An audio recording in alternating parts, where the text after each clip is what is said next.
것에 대해서 정부가 규제하는 걸 반대하는 거죠. 네덜란드 같은 경우가 그런 경우고요. 경제적 자유주의는 역시 그 시장에 대한 어, 그 시장을 정부가 개입을 하면 안 된다는 게 경제적 자유주의고, 사회적 자유주의는 유럽의 여러 유럽의 이제 그런 사회적 시장 경제라는 것과, 이제 한국의 더불어민주당 같은 경우에 이제 사회적 자유주의라고도 볼 수 있어요. 사회민주주의라고도 볼 수 있지만, 그래서 결국은 공리주의나 특히 스펜서의 사회적 공리주의 영향을 받아서 이제 개인들이 그 사회로부터 기본적인 인프라를 제공받아야 된다라는 거죠. 그래서 국가가 무상교육을 해야 되고, 또 뭐 도서관, 박물관, 미술관, 심지어 수영장, 이런 것도 국가의 세금에 의해서 운영해서 국민들이,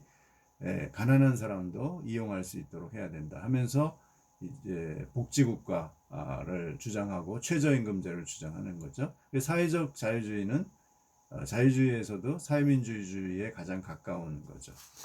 자, 이제 마지막으로 공리주의를 이제 약점을 비판하는 것을 좀 들어보겠는데요. 바로 이 이사야 벌린이라는 철학자인데요. 이 사람은 원래 유대계 독일인인데,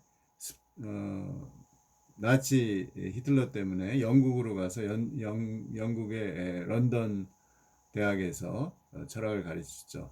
자유로운 르네상스에 대한 연구도 많이 했고요.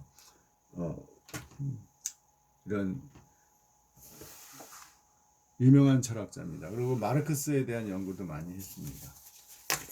자, 그럼 그의 주장을 한번 들어보죠. 이제 세 가지 정도를 비판하는데요.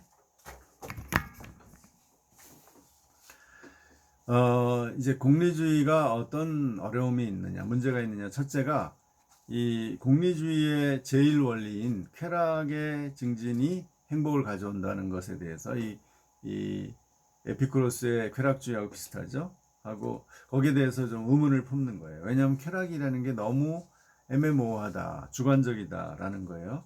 그리고 쾌락이 행복을 가져온다는 주장이 안 맞을 때도 있는데, 그게 뭐냐면 비도덕적인 쾌락이죠.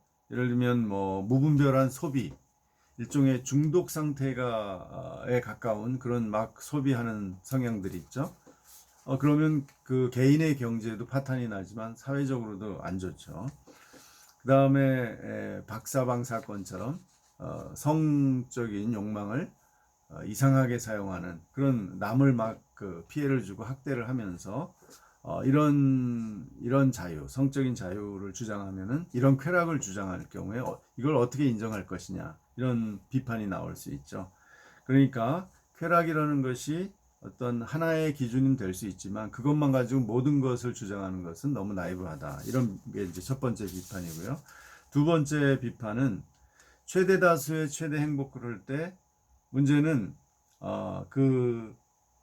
이것이 과연 다수의 행복 추구가 사회적 공익과 항상 일치하느냐라는 거예요. 이것은 루소가 이미 일반 의지라는 그 볼롱테 제네랄에서 얘기를 한 거죠. 이것이 다수의 다수의 의견뿐만 아니라 사회적인 공공선을 담보해야 된다라는 주장한 건데, 이 공리주의에서는 다수의 행복을만을 이제 추구하기 때문에 공공선과 부닥칠 때도 있다는 거죠. 그래서 이사야 벌린이 이렇게 비판합니다. 공리주의는 쾌락 사익 추구라는 시각과 전체의 복리 증진이라는 상반적 관점, 이 두 가지가 모순될 수도 있다는 거죠. 사이에서 딜레마에 빠진 채 문제 해결에 실패했다. 경험주의를 자처하고도 윤리적 당위성, 그 다수의 행복의 증진이라는 윤리적 당위성만 설파할 뿐 과학적 논증을 하지 않음으로써 모순의 늪을 헤맸다 하고 아주 냉정하게 비판을 합니다. 그것을 우리가 어느 정도 인정할 수 있는 것이, 결국은 공리주의가 그 영국 사회의 19세기의 그 모순, 자본가와 노동자 간의 갈등, 국가와 시민 간의 갈등을 완전히 잘 해결해 줬나? 그렇지 않죠. 오히려 영국 사회는 나중에 그 막스나 엥겔스가 이렇게 주장하는 것처럼 그야말로 16시간 이상의 어린이들의 노동을 정당화하는 그런 사회가 돼버린 거죠. 개인의 어떤 경제적 자유를 너무 중시하고 그것을 국가가 개입하는 것을 자유방임주의에 의해서 이제 허락하지 않고 싫어하다 보니까 이런 결과가 나온 거예요. 노동자 수는 많고 요즘처럼 일자리는 적고 일하려는 사람은 많으니까 아주 값싼 노동 임금을 주면서 자본주의가 발전한 겁니다. 그래서 결국은 어때요? 사회주의가 등장하면서 막스같이 강력한 사회주의자, 소위 과학적 사회주의를 내걸면서 공산주의 사회, 완전히 이 사유재산을 공유화하는 공산주의를 지향하는 이런 사회주의가 나타났죠. 그래서 19세기 후반쯤 되면 완전히 사회주의가 이 대중의 다수, 왜냐하면 노동자가 워낙 많기 때문에 대중의 다수 세력을 차지하게 돼서 심지어 독일에서는 1919년에 1차 대전이 독일이 패배하면서 정권을 이제 그동안의 이제 제국 카이저 빌헬름 황제도 퇴위하면서 보수당, 보수정파가 힘을 잃으면서 정권을 잡은 게 바로 사회민주당입니다.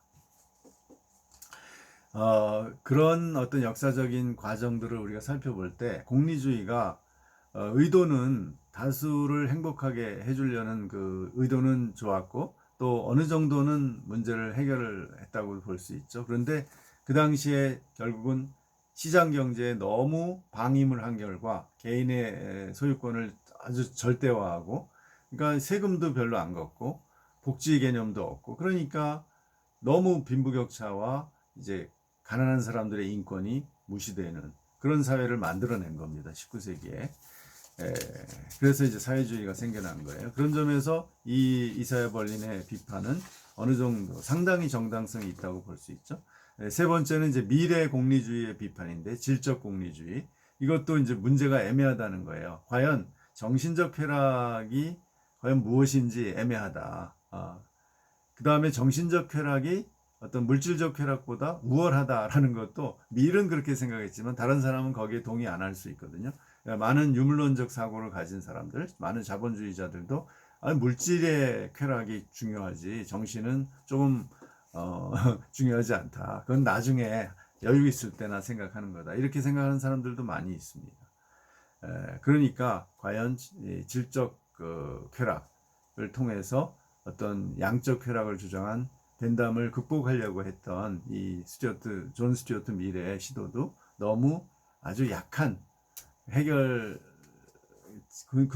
사회적 근본 문제를 해결하지 못하는 주장이다라고 비판을 합니다. 이렇게 세 가지 비판을 여러분 이렇게 제 자료 공유실에 들어가면 이 자료가 있습니다. 이걸 읽으면서 제 강의를 들으면 훨씬 명확하게 이해할 수 있습니다. 예, 오늘 여기까지 하고요. 이제 다음 주는 우리 영화 즐겁게 영화 봅시다. 그리고 이 10월 말까지 얼마 안 남았는데 빨리 에세이를 올려주세요. 감사합니다. 한 주간 또 건강하게 여러분 잘 지내기 바랍니다. 안녕히 계세요.